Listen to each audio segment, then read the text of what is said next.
네, 여러분, 오늘 본문은 그 요셉의 꿈에 관한 이야기입니다. 우리가 잘 아는 바와 같이 요셉은 꿈의 사람이죠. 요셉의 일생에 이 꿈이 참 중요한 역할을 하기 때문입니다. 여기서 말하는 요셉의 꿈이라는 것은 장래 희망이나 바램과 소원 같은 것이 아니라 정말 진짜 잠을 잘 때 꾸는 그 꿈을 말하는 것이죠. 요셉이 청소년이었던 어느 날에 평소와 다른 독특한 꿈을 꾸게 됩니다. 그 형들의 곡식단이 자신의 곡식단을 향해서 절을 하는 꿈이었죠. 또 다른 꿈도 꿉니다. 이번에는 하늘의 해와 달과 11별이 자신에게 절을 하는 꿈이었습니다. 문제는 요셉이 그 자신의 꿈을 말하고 다니는 철없는 도련님이었다는 것이죠. 나중에 알게 되지만 요셉의 꿈은 장차 요셉의 삶을 인도하실 하나님의 비전에 관한 것이었습니다. 하지만 정작 요셉은 그 꿈 때문에 인생의 꽃밭과 하나님의 푸른 풀밭이 아니라 매우 혹독한 인생의 광야로 초대되어 곤두박질 쳐지죠. 요셉의 그 꿈을 들은 그 요셉의 형들이 요셉을 시기하여서 요셉을 팔아버렸기 때문입니다. 실로 요셉은 성경의 그 어떤 인물들보다 참 잔인한 시련과 혹독한 광야의 그 삶을 통과하죠. 요셉이 30세 된 어느 날 요셉도 모르는 그 하나님의 시간이 요셉을 찾아옵니다. 비로소 요셉은 세계 최고의 권력자이자 이집트 통치자 파라오 앞에 서게 됩니다. 인생의 광야를 통과하고 산전수전을 다 겪은 요셉은 어느덧 자신의 꿈의 의미조차 알지 못하는 풋내기가 아니었습니다. 나 아닌 다른 누군가의 꿈과 삶을 이해하는 넓고 깊은 사람이 되어 있었던 것이죠. 요셉은 바로의 꿈을 듣자마자 직감합니다. 그것은 바로 성령의 감동이었습니다. 요셉은 바로의 꿈이 하나님의 작품임을 깨닫게 되죠. 요셉은 성령님께 친히 그 꿈의 의미를 전달받습니다.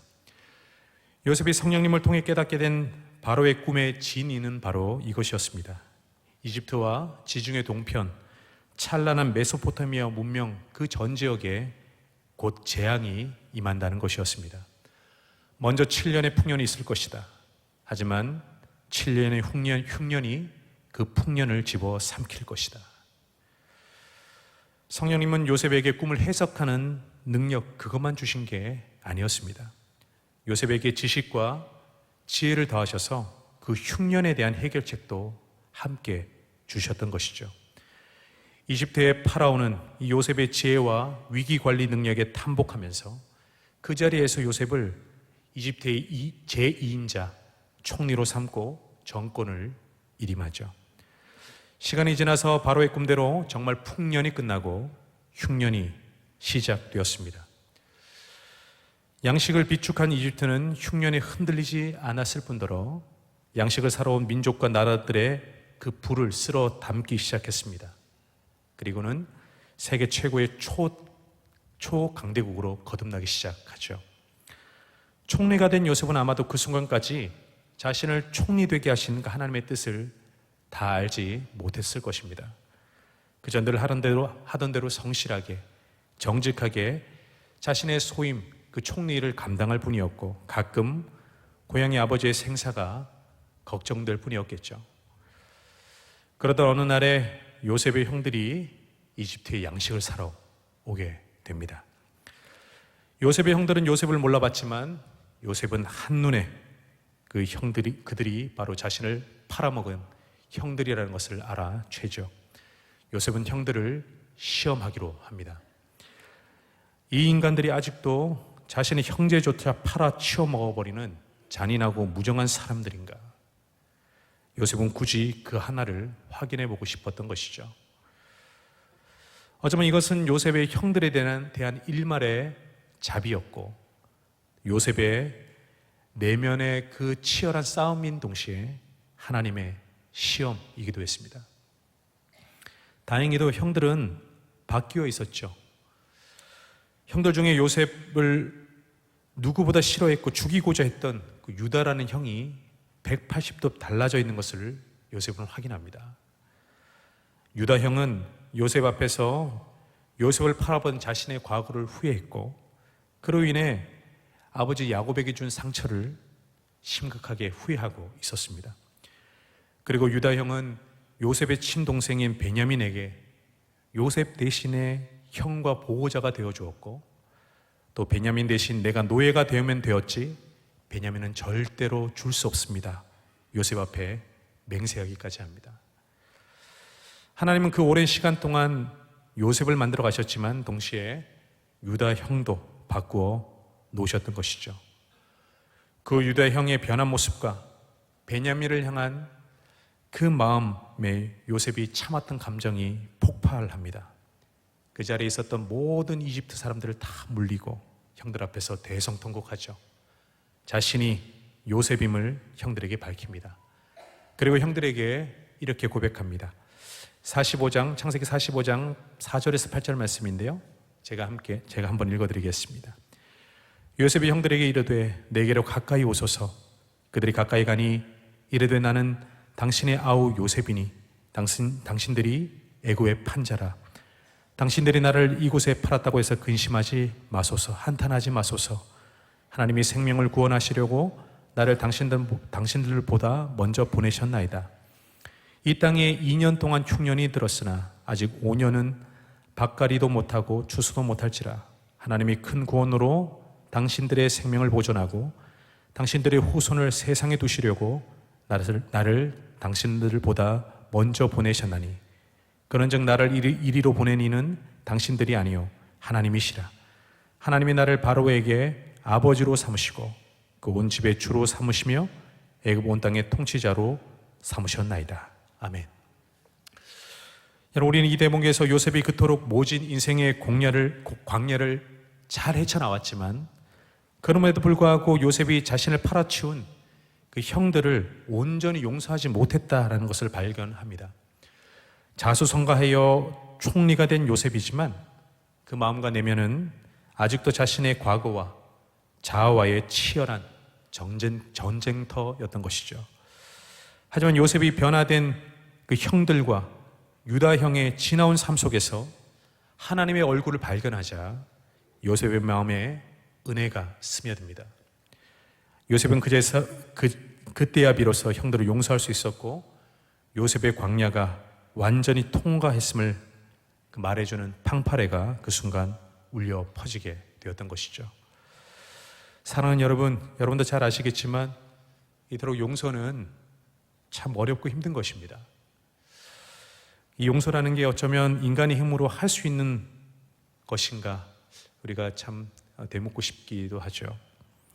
그러니 여러분은 교회에서 함께 신앙생활하는 그 누군가에게 또한 가족과 또한 자녀들에게 용서하라고 그렇게 너무 다그치지 마십시오. 진짜 내가 싫어하고 증오하는 그 누군가 용서해 본 적이 있는 그 사람은 아마 알게 될 것입니다. 이 용서라는 것 참 무겁고 함부로 말할 주제가 아니라는 것 알게 되죠. 우린 요셉의 그 자신의 광야가 진짜 끝이 났음을 우린 요셉의 감사를 통해서 알 수 있습니다. 우리 창세기 45장 7절의 말씀인데요, 우리 함께 이 말씀을 함께 읽어보겠습니다. 요셉의 감사의 고백이죠. 시작.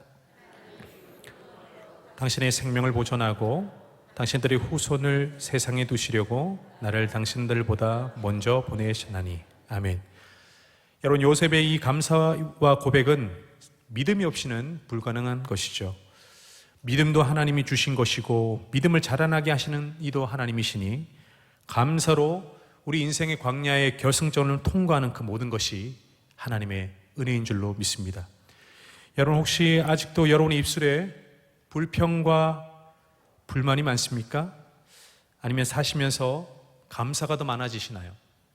불평과 불만이 많아지시나요? 감사가 더 많아지시나요? 대답할 필요 없으시고 여러분 혼자 생각하시면 됩니다. 여러분, 혹시 감사가 아니라 불평과 불만이 많아지고 있다면 어쩌면 여러분은 아직 여러분 인생에게 주어진 그 광야를 여러분 통과하지 못한 채 아직도 남겨두고 있을지도 모르겠어요. 혹시 전보다 여러분 감사가 많이 되시나요? 그리고 여러분 축하드립니다. 그만큼 여러분 인생의 광야의 결승점이 머지 않았음을 말해주는 증거가 되기 때문이죠. 그럼 여러분, 얄팍한 우리는 하나님 앞에서 이런 꾀를 부리기도 합니다.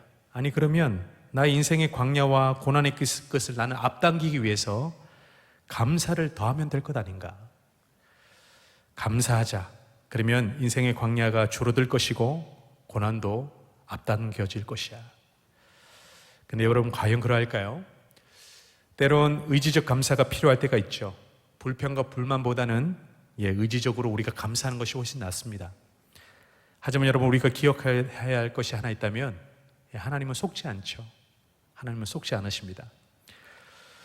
여러분, 그러면은 하나님은 우리의 감사 이유와 속마음을 정확히 꿰뚫고 계시죠. 우리의 감사가 광야를 피하거나 줄이기 위해서 하는 감사라는 것, 그렇게 우리가 그 광야를 줄이려 하고 고난을 우리가 좀 피하려고 하는 마음, 하나님 다 알고 계십니다. 그럼 우리는 어떻게 하면 될까요? 인생의 광야와 고난 중에 우리가 할 수 있는 최선은 과연 무엇일까요?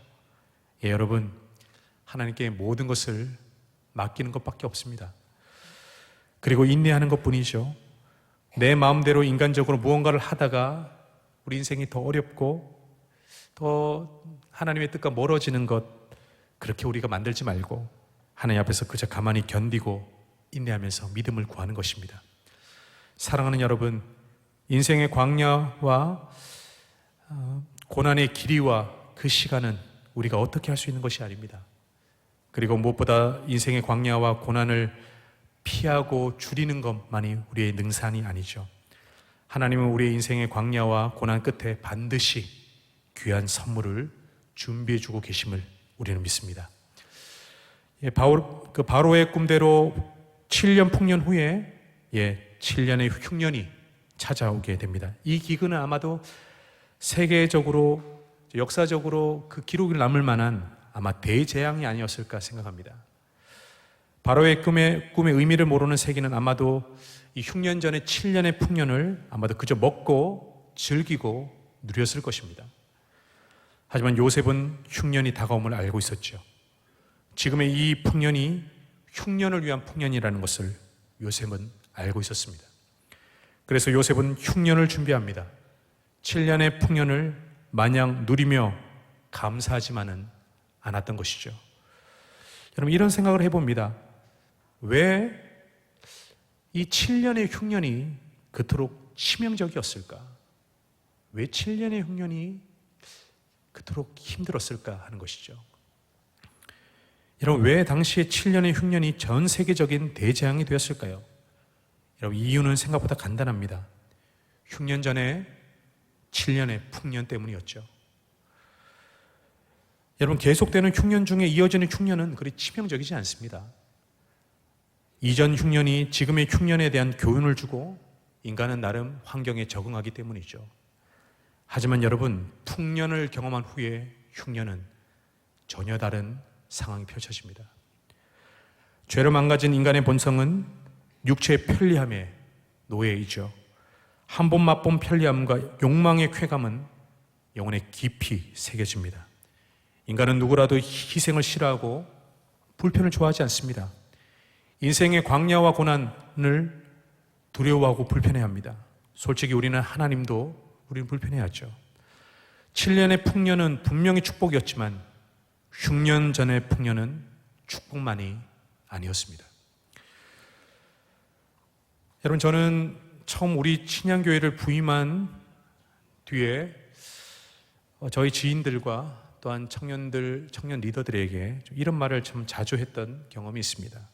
우리 교회는 한국 교회의 10년 전의 모습을 간직하는 교회이다.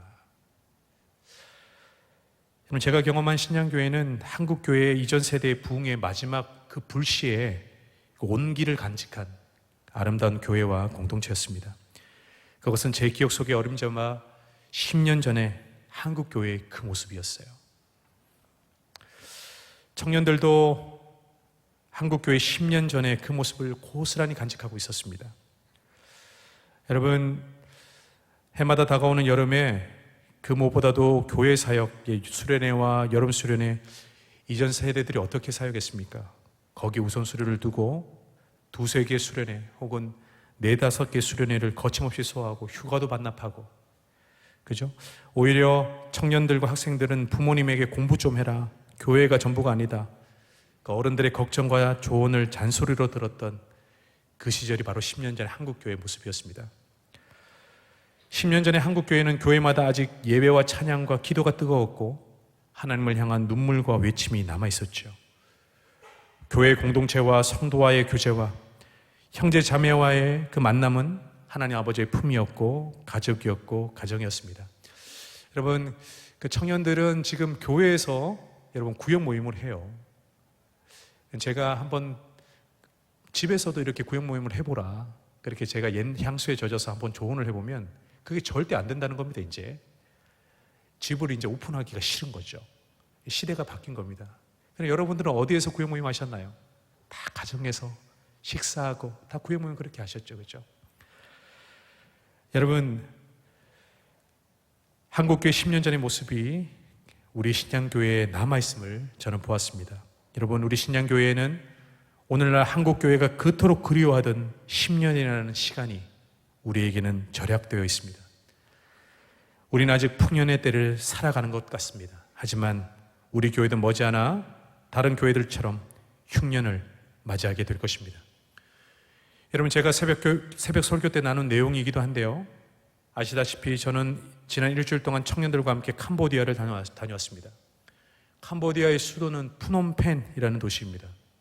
저와 청년들이 놀란 것이 하나 있다면 이 캄보디아의 수도인 푸놈펜이 너무 잘 살아서 놀랐습니다. 물가가 서울과 비슷했고 체감상 더 비싸게 느껴졌어요. 푸놈펜의 중심가는 여러분 강남보다 더 살기 좋은 곳이었습니다. 차도 없고 사람도 없고 조용하고 깨끗했습니다. 그런데 여러분, 우리 청년들이 방문한 교회는 이 푸놈펜 도시에서 1시간 달려 도착하는 피언사라는 농촌 마을이었어요. 여러분, 거기에는 아무것도 없었습니다. 푸놈펜과 불과 1시간 거리인데 너무나도 열악하고 낙후했습니다. 우기 때마다 집이 침수되었고 놀러오는 어린이들은 다 맨발로 돌아다녔습니다. 거기 선교사님이 이런 말씀하셨어요. 여기 캄보디아 선교사는 캄보디아의 복음이 들려질 시간을 최대한 길게 잡아도 10년을 봅니다. 10년밖에 안 남았다는 거예요. 무슨 말인고 그 말을 들어보니 캄보디아가 갈수록 발전하고 사람들이 사는 수준과 문화가 높아지면서 더욱 푸놈펜 도시 안으로 사는 사람들과 계층들이 늘어나는데 푸놈펜 안에서 살고 있는 사람들은 그들에게는 이미 복음이 들어가지 않는다는 겁니다. 그들은 이미 잘 산다고 느끼기 때문에 예수 그리스도가 필요하지 않다라고 여긴다는 거예요. 그래도 지금 현지 교회처럼 아무것도 없고 가난한 지역의 사람들은 그래도 아직도 교회에 온다라는 것입니다. 우리 청년들이 간 교회도 아이들이 그냥 찾아와서 놉니다. 동네에서 저녁에 불이 밝고 그래도 깨끗한 곳이 교회니까 교회에 와서 놀아요. 아무것도 할 것이 없는데 그냥 교회에 오는 겁니다. 그렇게 놀다가 예배를 드리고 우리 팀과 함께 놀고 그러다가 교회와 기독교에 익숙해지고 신앙이 그렇게 자라나는 것이죠. 여러분, 캄보디아 땅에도 풍년이 얼마 남지 않았습니다. 이제 곧 복음의 문이 닫히는 흉년이 머지 않았다고 선교사들은 말하고 있습니다. 또한 여러분, 우리는 오늘날 흉년의 재앙을 맡은 지구와 자연 생태계를 걱정해야 할 때가 되었습니다. 안타깝게도 이미 지구와 자연 생태계는 흉년에 돌입했습니다. 흉년은 시작되었고 여러분, 7년의 화마가 이 땅을 휘몰아칠 것입니다. 오늘날 우리나라 인구 절벽의 문제가 심각하지만 지구와 지구 생태계의 문제는 전 세계적인 재앙이죠. 마치 요셉의 형들이 가족을 위하여서 양식을 구하러 온 것이 가족의 생사를 건 문제였지만 당시 7년의 흉년은 그보다 더 크고 심각한 재앙이었던 것처럼 기후의 위기는 오늘날 인류 전체가 닥친 흉년과 재앙입니다. 여러분, 날씨를 보십시오. 여러분, 우리는 이전에는 경험하지 못했던 6월과 7월을 경험했고 이제 어떤 8월이 우리에게 다가올지 두려움으로 우리는 기다리고 있습니다. 여러분, 제가 캄보디아에 있다가 한국에 와보니까 날씨가 한국이 더 성교지 같았습니다. 너무 덥고 습합니다. 이 동남아가 날씨가 뒤바뀐 것 같아요. 여러분, 비는 또 얼마나 많이 오나요? 그야말로 폭우가 쏟아집니다. 홍수가 나죠. 날씨와 기후가 많이 바뀌는 것, 우리는 이 체감적으로도 알 수 있습니다. 코로나 팬데믹이 우리에게 준 선물이 있다면 그것은 당연하게 여겼던 것이 당연하지 않다라는 깨달음과 교훈일 것입니다. 그래서 오늘 우리는 예배 시간에 이런 또 찬양을 우리가 함께 드렸잖아요. 내가 누려왔던 모든 것들이, 내가 지나왔던 모든 것들이 당연한 것이 아니라 은혜였습니다. 그런데 여러분, 코로나보다 더 강력한 흉년이 우리를 찾아오고 있습니다. 그것이 바로 기후위기, 기후재앙이죠. 7년의 풍년을 당연히 여기고 흉년을 의식하지 않고 즐기기만 하는 인류에겐 흉년이 치명적일 수밖에 없는 것입니다. 여러분, 시편 126편에는 이런 말씀이 있습니다. 눈물을 흘리며 씨를 뿌리는 자는 기쁨으로 거두리로다. 울며 씨를 뿌리러 나가는 자는 정령 기쁨으로 그 단을 가지고 돌아오리로다. 아멘. 사랑하는 여러분, 여러분에게는 한국교회가 그리워하는 그 10년이 아직 남아 있습니다. 우린 그래도 풍년의 마지막을 보내고 있습니다. 분명 감사의 제목이죠. 그럼 여러분, 이 풍년의 때에 우리가 울며 씨를 뿌려야 할 것은 무엇일까요? 지구와 지구 생태계는 이미 풍년이 끝났고 흉년이 시작되었습니다. 이 시점에서 우리가 그래도 울며 씨를 뿌려야 할 것은 과연 무엇일까요? 하지만 여러분, 우리는 이 세상의 진정한 요셉이 되시는 한 분을 우리는 알고 있죠. 바로 예수 그리스도십니다. 그분이 오늘도 이 우주 만물을 다스리고 계심을 우리는 믿습니다. 풍랑을 잔잔케 하시는 그분이, 물고기 2마리와 보리떡 5개로 5,000명을 먹이신 그분이, 또한 십자가에서 친히 생명의 떡이 되신 그분이 흉년을 맞이한 이 세상에 오늘도 구원이 되실 것을 우리는 믿습니다. 바라옵기는 저와 여러분이, 또 우리 신양교회가 이 예수 그리스도의 손과 발이 되어서 세상을 치유하고 다스리는 그리스도의 거룩한 몸된 교회로 이 흉년의 때에 쓰임받기를 기도하고 소망합니다. 기도하시겠습니다.